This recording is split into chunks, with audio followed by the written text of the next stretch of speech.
Save drive save life স্লোগানকে সামনে রেখে দক্ষিণ দিনাজপুর জেলার হরিরামপুর ট্রাফিক ইউনিটের পক্ষ থেকে পথ চলতি বাইক আরোহী ও গাড়ি চালকদের বিভিন্ন সময় সচেতন করার লক্ষ্যে বিভিন্ন প্রকার কর্মসূচি নেওয়া হয়েছে।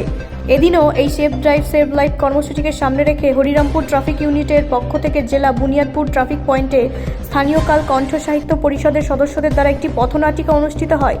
এই পথনাটিকার মাধ্যমে দুর্ঘটনা কী কী কারণে হয় এবং দুর্ঘটনার ভয়াল পরিণতি সম্পর্কে সাধারণ মানুষদের অবগত করার লক্ষ্যেই এদিন এই পথনাটিকা আয়োজন করা হয়। এর পাশাপাশি বুনিয়াদপুর মহাবিদ্যালয়ের এনসিসির ক্যাডেটরা এই কর্মসূচিতে অংশগ্রহণ করে।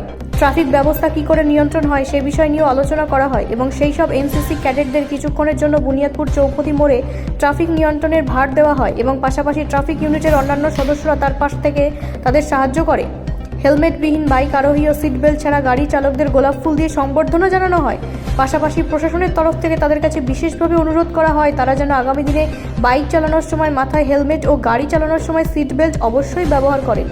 এদিনের এই পথনাটিকা পথ চলতি মানুষদের সচেতন করবে বলে যথেষ্ট আশাবাদী হরিরামপুর ট্রাফিক ইউনিট। কি কর্মসূচি নেওয়া হয়েছে সেভ ড্রাইভ সেভ লাইফ?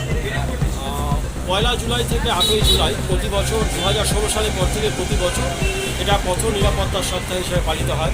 পশ্চিমবঙ্গের মাননীয় মুখ্যমন্ত্রী নির্দেশ মস্তিষ্ক প্রসূত এই প্রকল্প, যেটা পশ্চিমবঙ্গ পুলিশ পশ্চিমবঙ্গের সমস্ত জেলায় পালিত করছে এবং আমরা দক্ষিণ দিনাজপুর জেলা পুলিশ তথা ট্রাফিক পুলিশ আমরাও এটা পালিত করছি বিভিন্ন কর্মসূচির মধ্য দিয়ে। আজকে কি সেই আঙ্গিকে কি আজকে সেই আঙ্গিকে আমরা এখানে একটি সংক্ষিপ্ত পথনাটিকা যেটা আমরা এখানে আজকে তুলে ধরলাম। মানুষকে সিগন্যাল ভায়োলেশন করে যদি আমরা যাই তাহলে কি কি হতে পারে সেটাকেই তুলে ধরা হয়েছে।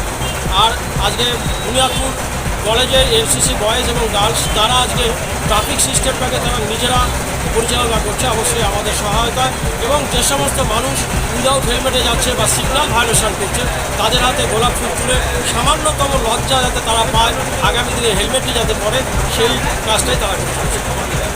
আমরা তো প্রশাসনকে সবসময়ের জন্য আন্তরিকভাবে ধন্যবাদ জ্ঞাপন করি, কারণ বাস্তব চিত্রটা তো অন্যরকম। আমরা যেহেতু সমাজসেবামূলক কাজের সঙ্গে যুক্ত থাকি, তাই আমরা দেখতে পাই প্রশাসন কীভাবে দিনের পর দিন কাজ করে আসে। সেইভাবেই আমরাও তাদের পাশে থেকে একটু চেষ্টা করি যাতে মানুষকে সচেতন করা যায়। এবং আমি দীর্ঘদিন যাবৎ প্রায় 25 বছর যাবৎ ওনাদের সঙ্গে আমি কাজ করেছি। আজকে আমি জানি কি প্রত্যন্ত পরিশ্রম ওনারা করেন।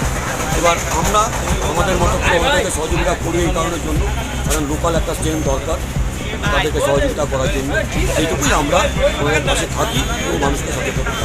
আগামী দিনে কি প্রশাসনের ডাকে আপনি সাড়া দেবেন? নিশ্চয়ই, আমরা সবসময় দিয়ে এসেছি এবং এই ধরনের কাজগুলো যেগুলো হয় অ্যাওয়ারনেসের প্রোগ্রাম, আমি অন্ততপক্ষে আপনাদের প্রতিশ্রুতি দিই যে আমি ওদের কাছে থাকার চেষ্টা করি।